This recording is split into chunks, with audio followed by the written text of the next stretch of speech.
Bonjour à toutes et tous, bienvenue dans les coulisses du Grand Lyon. Mon invité du jour, Olivier Berzane, bonjour. Bonjour. Vous êtes le maire du 8e arrondissement, alors un arrondissement qui est actuellement en plein travaux. Vous êtes un maire chef de chantier avec beaucoup de récriminations des habitants, surtout des commerçants. Pas que des récriminations, beaucoup de gens qui attendent aussi ces transformations et depuis longtemps.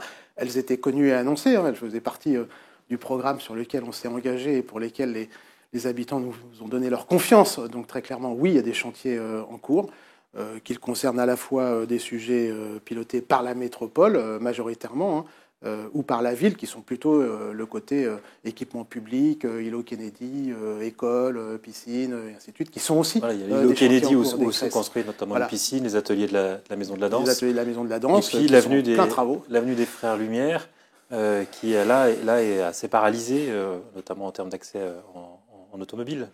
Alors, l'avenue des Frères Lumière, elle est en chantier depuis maintenant un peu plus d'1 an.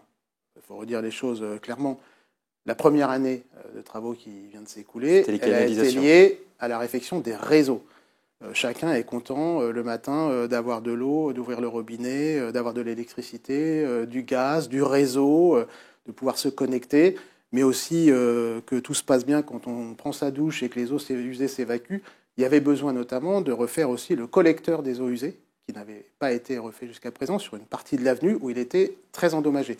Donc on a profité du fait de faire des travaux de réaménagement de cette avenue pour, en anticipation, remettre en état l'ensemble des réseaux, donc ce qui a permis aux concessionnaires d'intervenir sur cette première année.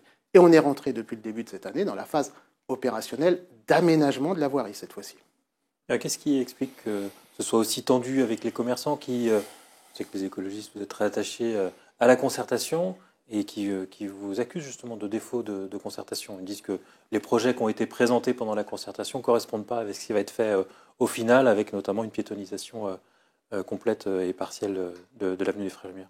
Alors, je vais juste redire les choses. Pourquoi on fait ce projet ? On aménage une partie de l'avenue qui aujourd'hui était extrêmement minérale et qui, l'été, offre des températures de 40-45 degrés, qui avait des difficultés de marchabilité. Donc pour les piétons, quand on va le samedi sur l'avenue des Frères Lumière et qu'on voit la fréquentation qu'il y a dessus, il y avait nécessité à revoir notamment la largeur des trottoirs et aménager les trottoirs et à les rendre le plus plat possible pour que à la fois les piétons et les personnes en situation de handicap se déplacent plus facilement. Et puis la nécessité de végétaliser fortement cette avenue, donc de planter des arbres pour faire face aux chaleurs estivales que l'on a. Ça, c'était les objectifs de départ. Défaut de concertation. Il y a eu des ateliers de travail auxquels, y compris les commerçants, via l'association des commerçants, ont été partie prenante, très clairement. Il y a eu des réunions publiques, il y a eu des forums. Il y a aujourd'hui encore, en continu, des marges de concertation. Il y a un fil WhatsApp qui a été mis en place pour les commerçants, justement, pour transmettre en temps réel toutes les informations liées au déroulement du chantier. Et les concertations, mais ils disent qu'au final, ce qu'ils souhaitaient n'a pas été entendu. Notamment, il y a eu un courrier récemment de l'association des commerçants qui vous demande notamment de renoncer à l'obligation pour les voitures de faire un contournement là, au niveau de la rue Saint-Maurice et du rue Docteur Armand Gilibert. Encore une fois, un des objectifs du projet, c'était de mettre fin au trafic de transit, c'est-à-dire à ces fils continus de véhicules qui ne font que traverser l'intégralité de cette avenue sans s'y arrêter, simplement pour rejoindre deux parties de la métropole. Donc l'objectif, c'est de mettre fin à ça. Pas de mettre fin à la place de la voiture dans le quartier. On n'a pas mis fin à la place de la voiture dans le quartier. Encore une fois, l'accès au quartier à l'automobile est toujours autorisé. Il m'arrive parfois de me rendre en voiture dans ce quartier. Je n'ai pas de problème de stationnement dans les rues environnantes. Sur l'avenue des Frères Lumière, effectivement, la nature du réaménagement fait que des deux côtés de l'avenue, on va créer des aires de livraison. Alors, il y a les espaces liés à la plantation des arbres et aux bandes végétalisées qui forcément retirent des places de stationnement. Et puis, sur le reste des places, on va à la fois créer des aires de livraison des deux côtés de l'avenue, ce qui n'est pas le cas aujourd'hui. Ça, c'est pour le bénéfice des commerçants. Et on va créer des places PMR, encore une fois, qui n'existent pas aujourd'hui sur cette avenue. Donc, quand on parle des questions d'accessibilité, c'est important que les clients qui, aujourd'hui, ont besoin de venir en voiture et en place PMR puissent le faire. C'est indispensable de couper en partie l'avenue et d'obliger les voitures à la contourner. C'est indispensable pour mettre fin au trafic de transit et permettre simplement le trafic des résidents, des chalands, des gens qui habitent sur le quartier ou qui ont besoin de venir sur le quartier. Les commerçants aussi, c'est qu'ils souhaitent que l'avenue soit élargie à 5 mètres, c'est pas possible? Alors, c'est pas possible parce que tout ne peut pas rentrer dans un périmètre défini. Le premier objectif, c'était élargir les trottoirs. C'est ça où la vélo fait. Élargir le trottoir, la place nécessaire à planter les arbres et les bandes végétalisées, et une voie partagée entre les voitures, les vélos, qui permet de réduire, qui oblige à réduire cette dimension à 4,50 m. Sinon, on revient à faire une double voie, ce qui n'est pas l'objectif de ce projet. Alors, on est déjà à 5 minutes 30 d'émission et c'est la première fois que vous prononcez le mot vélo. C'est pas la voie lyonnaise qui va passer là, elle n'est pas importante dans le projet? Il n'y a pas de voie lyonnaise avenue des Frères Lumière. C'est une véloroute quand même. C'est une voie partagée entre les voitures et les vélos, comme ça existe dans plein d'autres villes et dans d'autres pays. La fin des travaux, elle n'est pas prévue avant 2026. C'est-à-dire que vous allez enjamber les élections municipales en plein travaux. On va enjamber les élections, la période électorale avec les travaux en cours. Les travaux, on les a découpés par petits morceaux de sorte à ne pas impacter l'intégralité de l'avenue au même moment. En ce moment, une partie est en travaux entre la rue Gélibert et la place Ambroise-Courtois. Et on les fait en plus par moitié de chaussée pour ne pas non plus impacter les deux côtés de la chaussée au même moment. Cette première partie qui est en travaux aujourd'hui sera terminée à la fin de l'été. C'est-à-dire que début septembre, elle sera rouverte cette partie-là à la circulation. Le bus C16 retrouvera son parcours normal et chacun pourra voir à quoi finalement va ressembler définitivement l'intégralité de l'avenue. Donc la question pour nous, elle est de travailler à la fois progressivement, mais en même temps, au fur et à mesure qu'on avance, en tenant compte aussi des demandes des uns et des autres. Donc en septembre, on pourra commencer à voir à quoi ça ressemble, mais vous assumez d'avoir une période électorale qui se fera dans une période de chantier. C'est pas une prise de risque politique importante? C'est peut-être une prise de risque, mais en tous les cas, on l'assume, comme quoi ce n'est pas non plus qu'une démarche électorale, de faire des travaux et de réaménager. On ne peut pas tout réfléchir dans ce calendrier-là. Je veux aussi préciser que sur la question de l'avancement des travaux et de la prise en compte des demandes des commerçants, puisque vous avez fait référence au courrier que nous a envoyé l'Union des commerçants de Montplaisir, c'est aussi à la demande des commerçants, par exemple, qu'on a repoussé la fermeture de la circulation sur la partie qui est actuellement en travaux.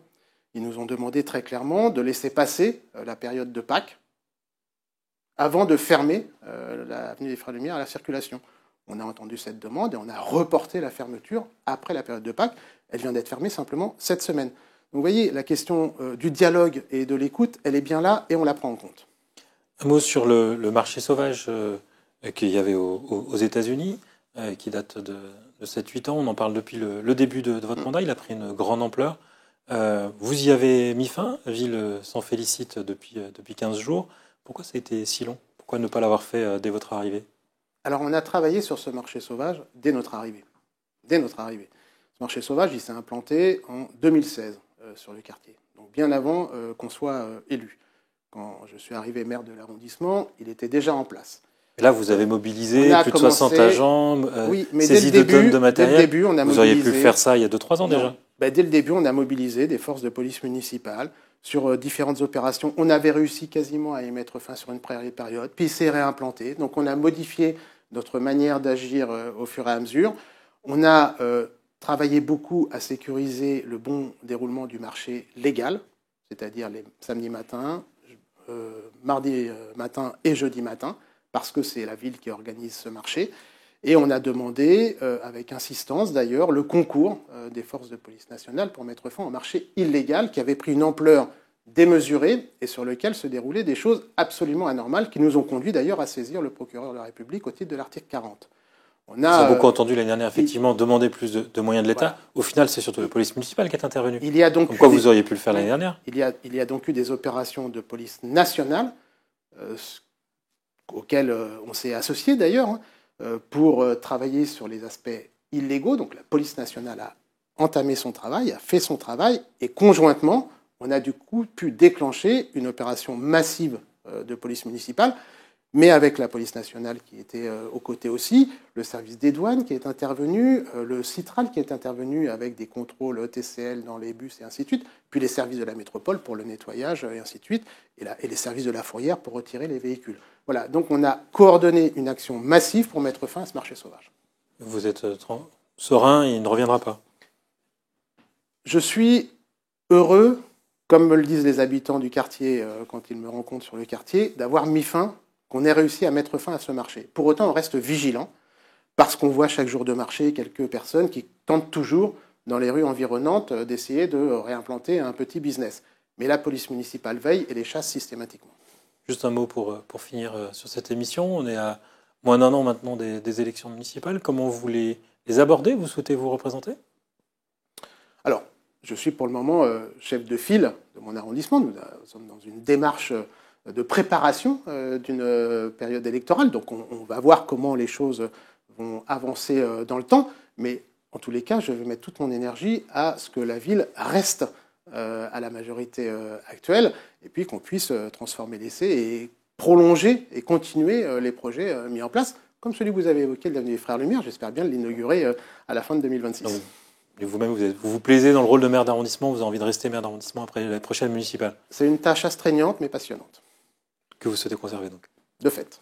Olivier Berzane, je vous remercie. Merci. Et puis moi, je vous dis à demain pour une nouvelle émission des Coulisses du Grand Lyon.